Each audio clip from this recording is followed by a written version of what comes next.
It's 5:45. Here's Tulip Mazumdar. Digital FM. Online. This is BBC Radio 1. If you're British or French, please rise. Thank you.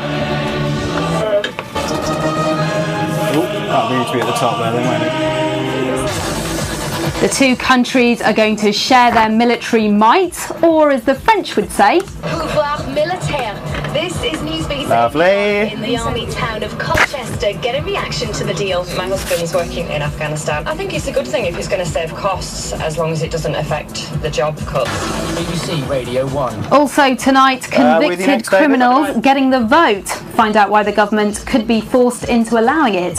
And David's live at White Hart Lane with your sports. The European champions are in town as Tottenham take on Inter Milan in the Champions League. So could this man star again, just like he did 2 weeks ago?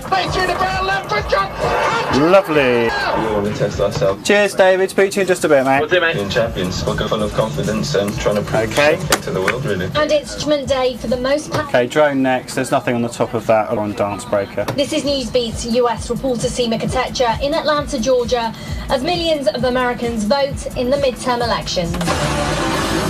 BBC Radio 1. Newsbeat. Struggling to afford a world-class military on your own? Just team up with your next-door neighbour. It's what the UK and France are doing, sharing everything from kits to soldiers, even developing nuclear technology together. The Prime Minister and French President have signed an historic treaty allowing the two countries to come much closer together. Our politics reporter Robin Brett has more. This is from French. Wonderful. When you've Okay. got a second, mate, can you just shout to me? Yeah. What's up, David? Just checking in words into clips, is okay? Because I dropped a clip late. I'm not sure whether you've got. No worries, mate. I'll just deal with this bit. Speech in a sec. Yeah, cheers, man. Sorry, Tulip. Out of this 50-16. 50-16. Perfect. News belt altogether. It's gone. Cool. No Fine. problem. Done. Right. Have we got Amy? So there's a clip in it. Yes, we have got Amy. news is Outward gone. on it are to be honest. And it's 40 seconds. Is the new head of the UK's armed forces. So we're losing Cumbria and we're losing extra pressure of resourcing. It makes a lot of sense. Money. Okay, we're out of this at 50-16, going into Defence Colchester, and then straight out, we're dropping the news, so straight into Scottsdale. Great. And we'll get Scott words a lot more easily than usual, because he's sat next to me. The infrastructure required to develop and sustain are separate deterrents. So rather than both countries building identical and expensive facilities, Scott's outwards will be at 6 o'clock. Great. a joint facility, jointly owned and jointly managed. But will UK soldiers take orders from French commanders? What about if British and the French don't agree on the mission? Remember the Iraq War? Well, British Special Forces take orders from others at the moment, like Americans in Afghanistan, and both are involved in... Okay, turn to the breaker in Colchester. The government wants leaner armed forces in the year ahead, and there's less money to go around. So this partnership could be one part of the answer to that. Well, a few of you in the armed forces have been in touch on this one. Becca's in the Navy and says she worked with the French in Afghanistan and describes them as fantastic, saying she's delighted with the news. But Nick's a former soldier and describes the idea as bizarre. He says only a clueless politician could make it up.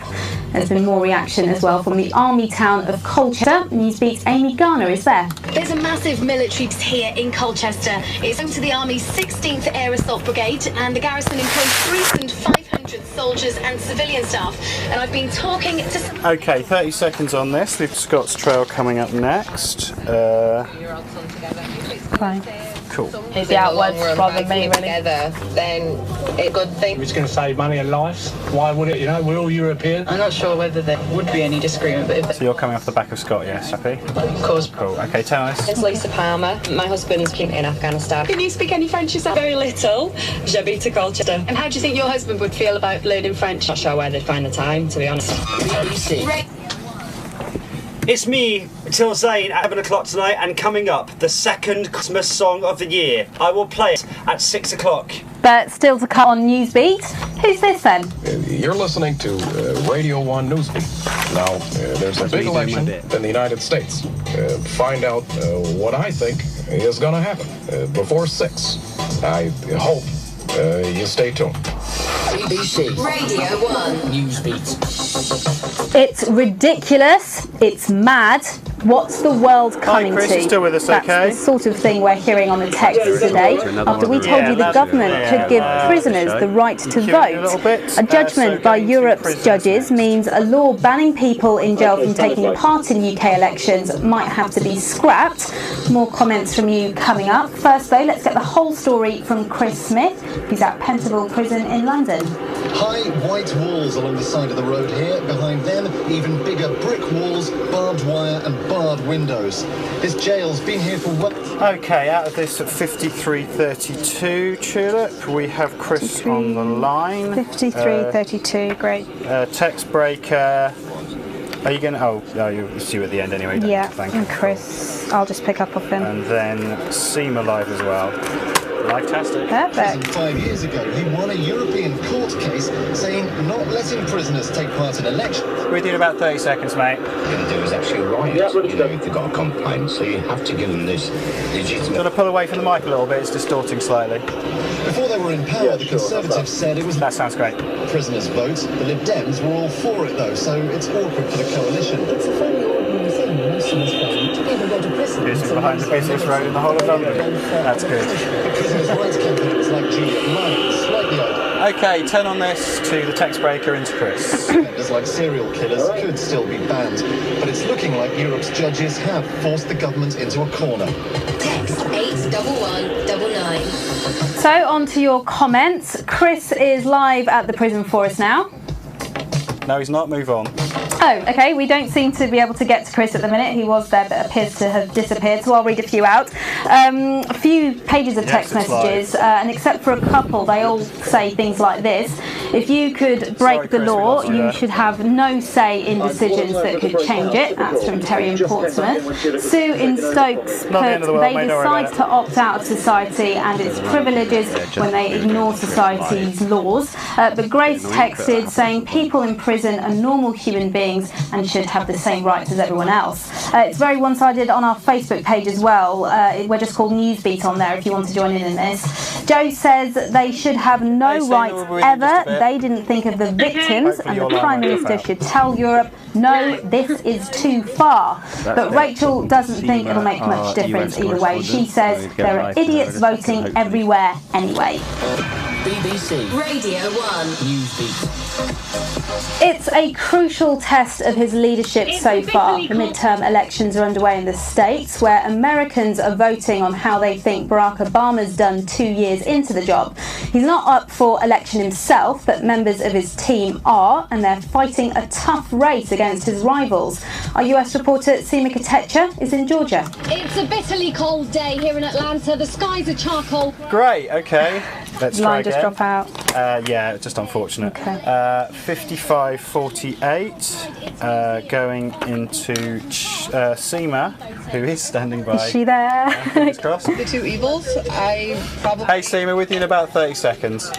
Okay. Cheers up. And then I hold my vote, because it's like once you vote, the people, they take what they say they're going to do and they do the total opposite. Actually, I've already voted. Okay, I'm now going to go downstairs to continue my show. Tell me So why I'll leave you you voted here. Republican. Yeah. Ethics, I This is how it guess. all happens. Okay, turn on this to the breaker. For sure. I think he's working really hard and making some really tough decisions and has a big vision, and big visions take a lot more time to implement. Well, hopefully Seema's still live for us in chilly Atlanta right now. Seema? Yes, Tulip, I'm here, and as you heard just there, many people are rooting for the Democrats. That's President Obama's party. But there's also plenty of support for his rivals. Bit of a delay on the line, but don't worry about it. People here aren't happy with the state of the economy, the lack of jobs, the situation in Afghanistan even. Now, the president's not running, but members of his team are, and these midterms will reflect his popularity. They're fighting for state governorships and seats in Congress. Okay, Seema, so what happens if the president's party loses a lot of seats? Well, at the moment, the Democrats hold the majority, which means passing laws and making changes is easier for them. But with the president's popularity low, the Republicans are expected to do well, which will alter the balance of power in government. And just to let you know, you can keep up with the midterms by following me on Twitter at Radio 1 Seema. Thank you very much, Seema. And by the way, Cheers, while we're back with you in a going access all areas here at Newsbeat, ever wondered what Seema looks like first thing in the morning?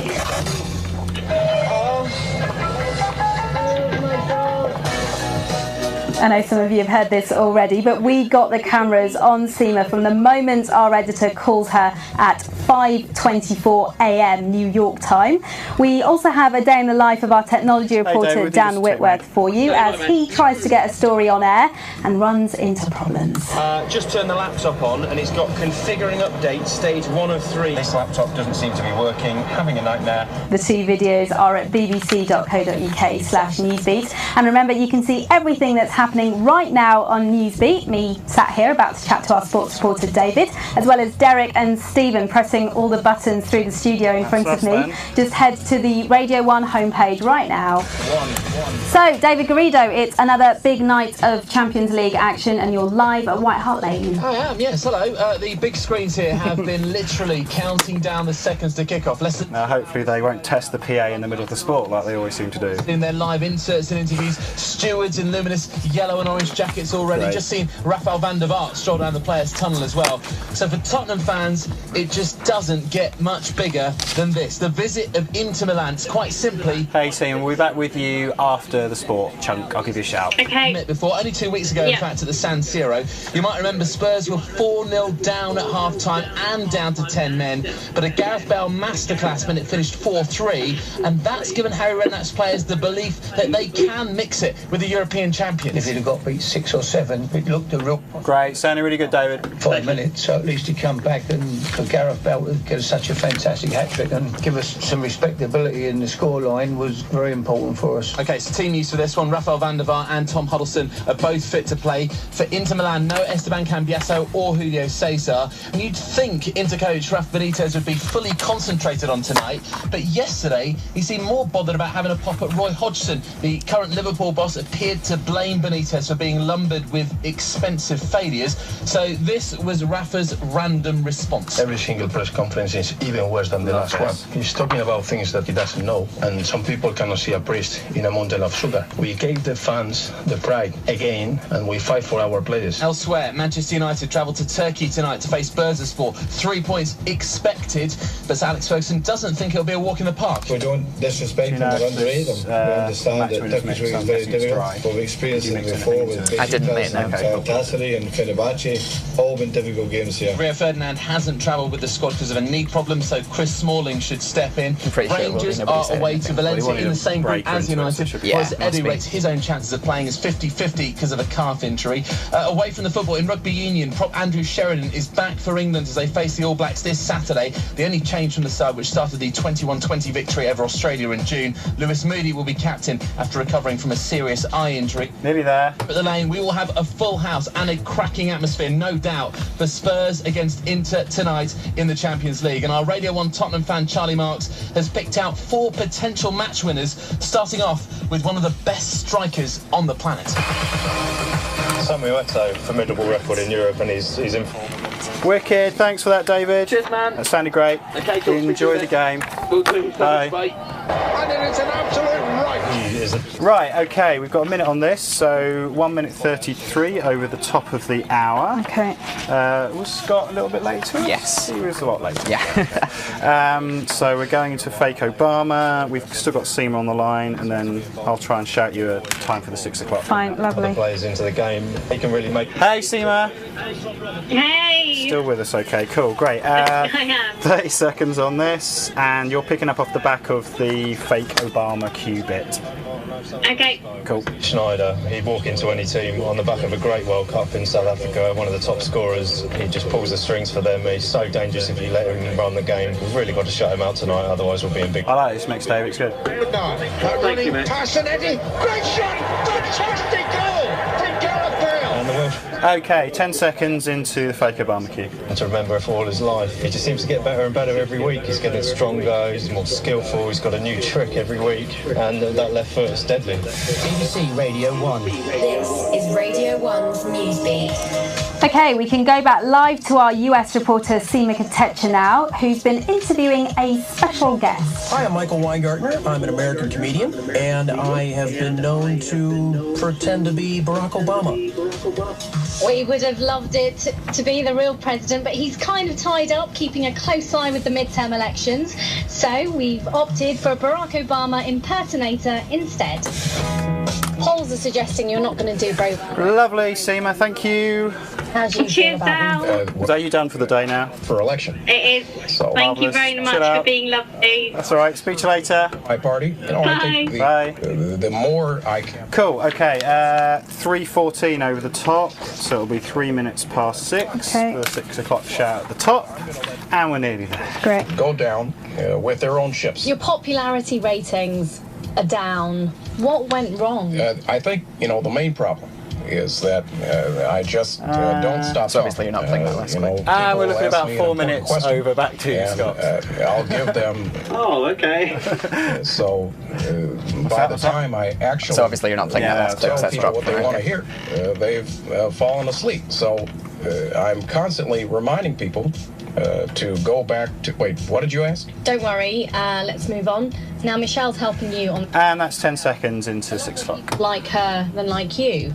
How do you feel about that? Well, you know, I think the reason why people like Michelle, people like Michelle better. You're listening to Radio 1, it's 6:03. And a recap of our top story tonight. Sharing ships, fighting side by side, even developing each other's nuclear technology. That's what's in store for the UK and France as part of a new defence treaty which has been signed between the two countries. Some of you have told us you're not happy about it, but the government says it will make both countries safer and help save money.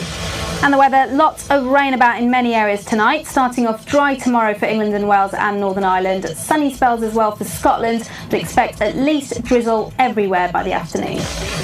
Radio 1. Nice one, Sheila. Thank you. Okay. Let's play it.